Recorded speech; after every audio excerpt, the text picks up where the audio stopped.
So hey, what's up everyone? Hope Kevasuanda here and welcome back sa aking YouTube channel. And for today's afternoon vlog, punta ulit tayo ng Palayan. So I will be going to show you yung mga steps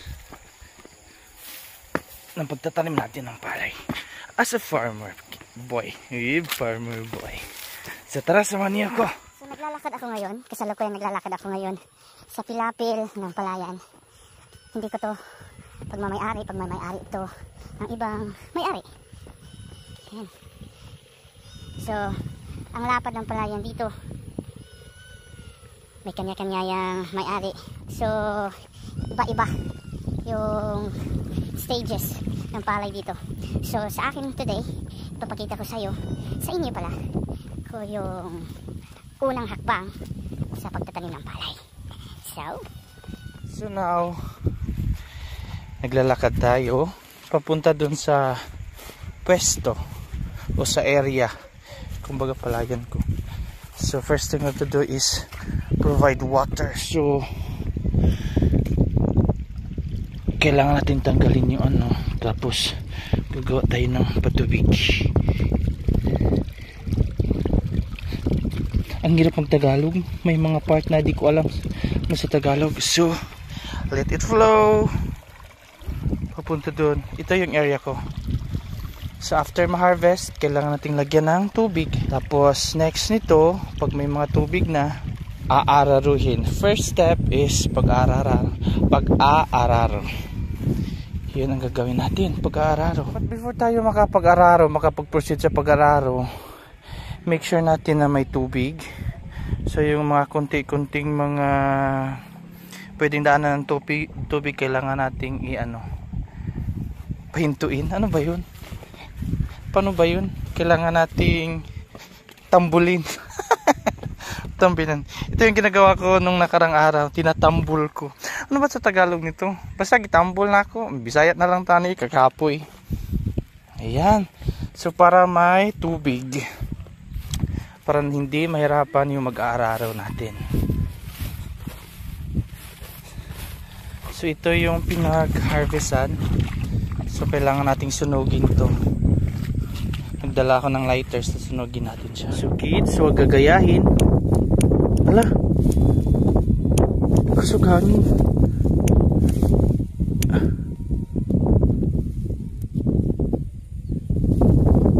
Ayan na. Kita ba yung apoy? Ayan na. Susunugin natin to. Kasi hinto ng mga manok, so masisira yung tinanim natin. So kailangang nakabuta dito para safe yung paa mo sa mga germs, sa mga dumi. At yung pinoprotektahan ko kasi yung paa ko mabilis mangangati. Punta dito tayo sa part na sunugin natin din to.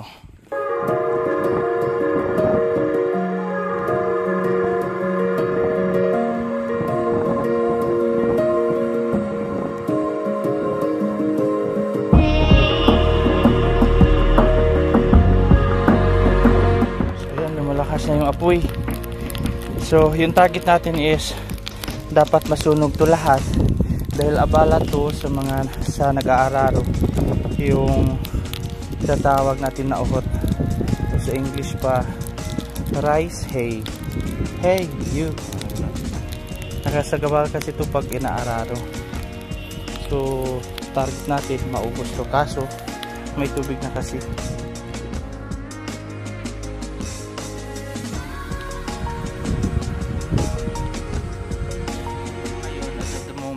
Nahihirapan akong sunugin yung ano ba tawag ito, dayami ng palay, kasi nung time na nag-harvest kami dito is yung panahon, masama yung panahon kasi kasalukuyang may bagyo nun, yung bagyong Igay. So yung dayami is nababasa, so hindi siya tuyo, so nahirapan kaming sunugin agad. So nag-aantay kami na gumanda yung panahon, matuyo yung dayami, bago natin siya masusunog. So until ngayon may part na basa at saka naabutan na din na may mga ano na din tayo ng tubig, nagpapadaloy na tayo ng tubig. So mga hindi lahat ng dayami is masusunog, so kailangan nating magbanat ulit ng buto para tanggalin yung dayami, yung mga basang dayami ng palay, at ilalagay natin sa pilapi.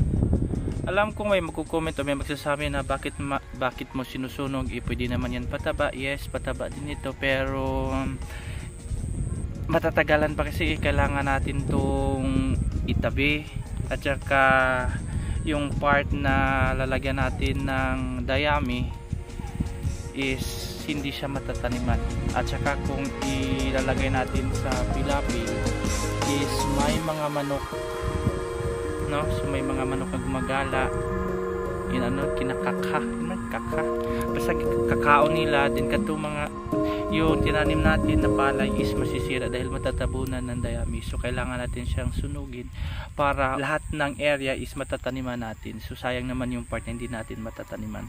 At saka hindi ko kasi ito area talaga, hindi talaga to namin palayan to ng lula namin, at kasalukuyang ako lang yung nagtatatrabaho.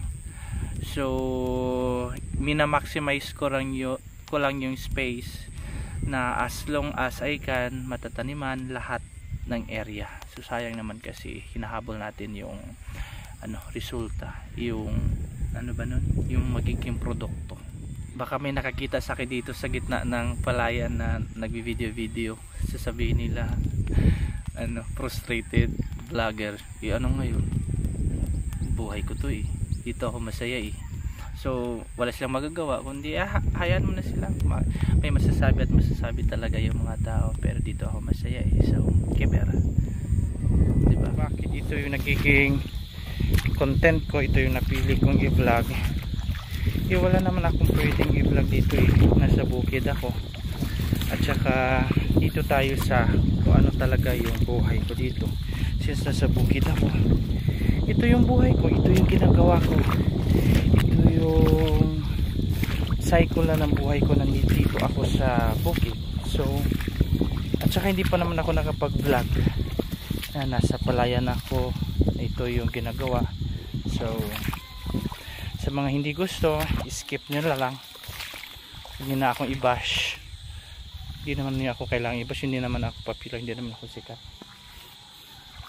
Sa mga gusto, then keep me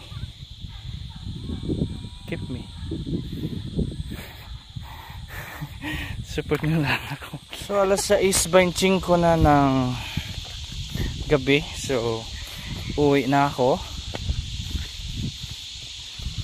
dahil baka madilim na yung dadaanan ko.